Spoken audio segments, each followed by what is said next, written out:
Thank you for coming here to my YouTube page. Something I just started really a couple of weeks ago. And so I appreciate everybody who has come and people who are coming back. So this is already taken off a little bit quicker than I thought it might. Um, be sure to check out all my stuff at NBC Sports Bay Area. Jennifer and I just recorded a podcast with special guest Matthew Berry from NBC Sports. He's the fantasy football guru, but I just kind of wanted to bring you up to date. Practice on Thursday, still no sign of Brandon Aiyuk. And as I talked about on this YouTube segment yesterday, really get the sense that there's a different vibe as far as how the 49ers are treating this. It really appeared through the first 5 weeks of training camp that the 49ers were kind of playing the game. And yes, he has this soreness and he's not practicing, and everybody kind of understood that he wasn't going to practice, wasn't going to step on that field until something was done contractually. But now, as John Lynch said on Wednesday, at some point you have to play. And you really get the sense that the 49ers have lost patience, and now they want to see Brandon Aiyuk, who remains under contract, to get on the field. And as Kyle Shanahan said, he's been cleared to practice and we're ready to roll. So Aiyuk was not out there on Wednesday. He was not out there on Thursday.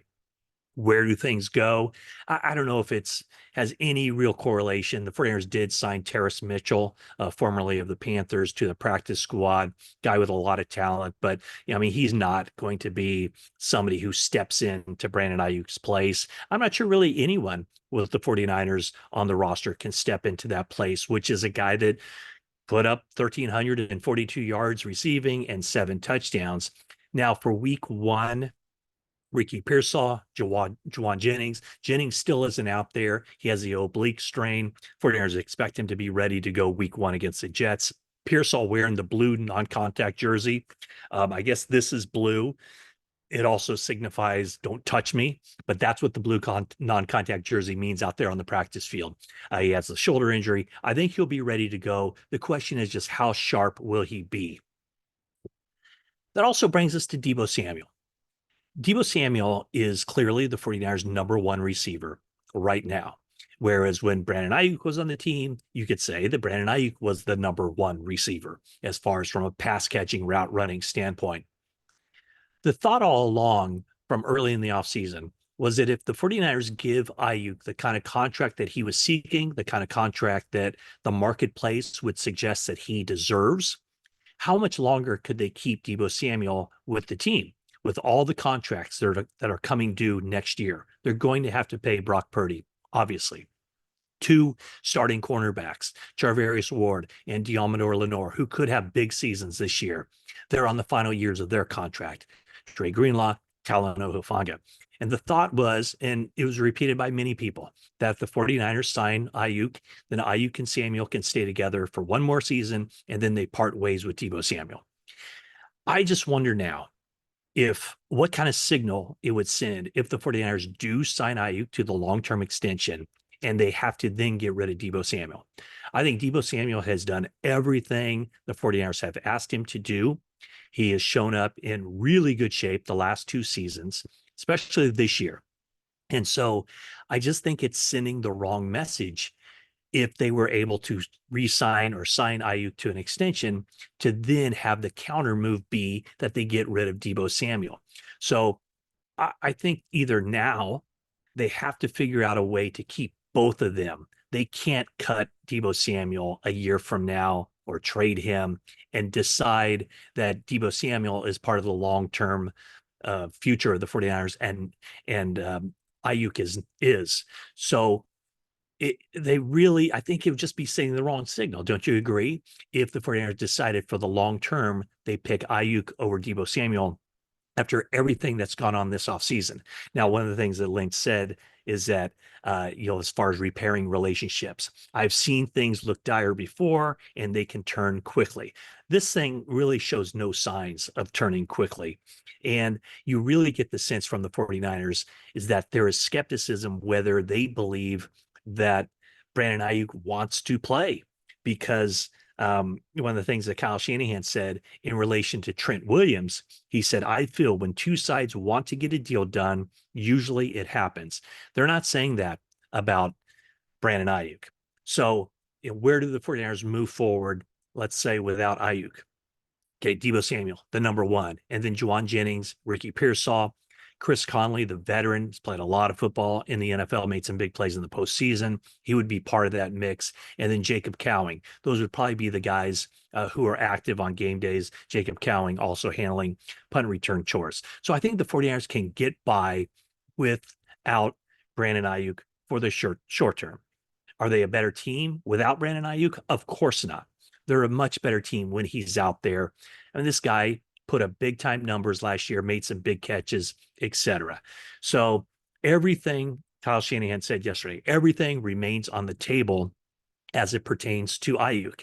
And what remains on the table are these options. 49ers sign him to a long-term extension. 49ers and Aiyuk don't agree on a long-term deal. So therefore, he is forced on the 1-year contract, the 5th-year option. When he shows up, how that looks like, if he decides to show up, all that remains up in the air. The other thing is that there are trades out there on the table, but it takes, basically it's multi-layered. 49ers and a team would have to agree to a trade.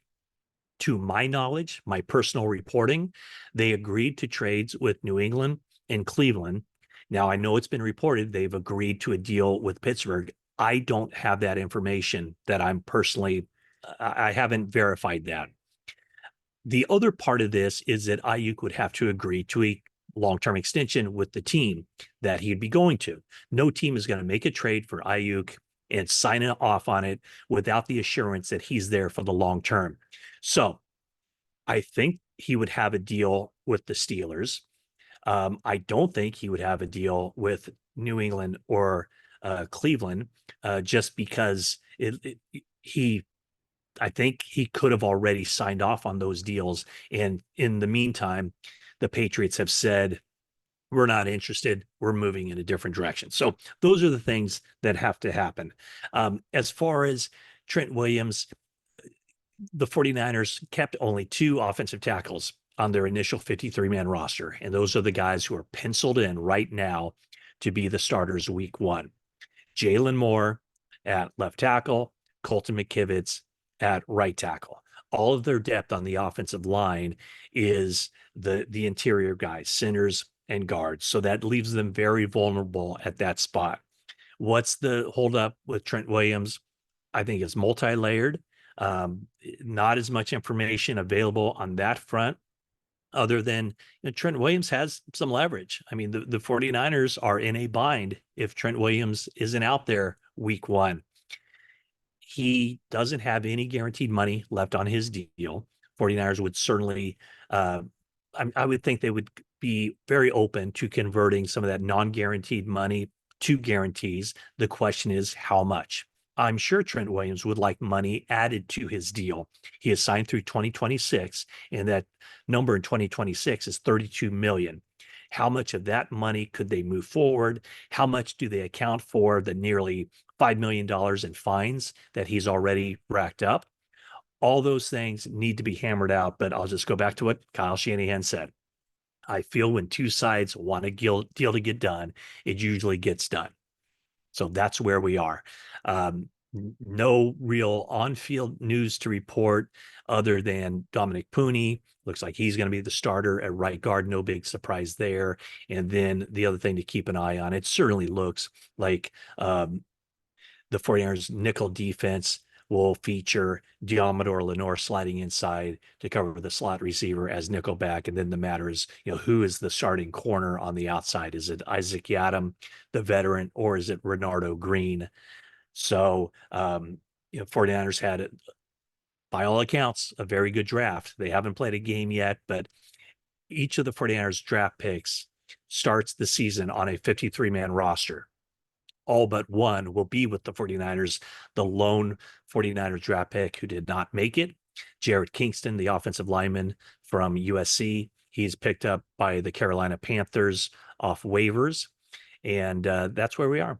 49ers have their 53-man roster more or less set after some roster gymnastics with Eric Saubert, with Ben Barch, and with one more guy whom I'm missing, Rock Ya-Sin. Those guys were not on the initial 53, three veteran guys who were bumped up on Wednesday. So that's the story from here. Again, thank you so much for watching this YouTube production. Not really a production. It's more just a no frills look at the 49ers. And again, check out my stuff on NBC Sports Bay Area. And if you have a chance, subscribe to the 49ers Talk podcast with me and Jennifer Lee Chan. So until next time.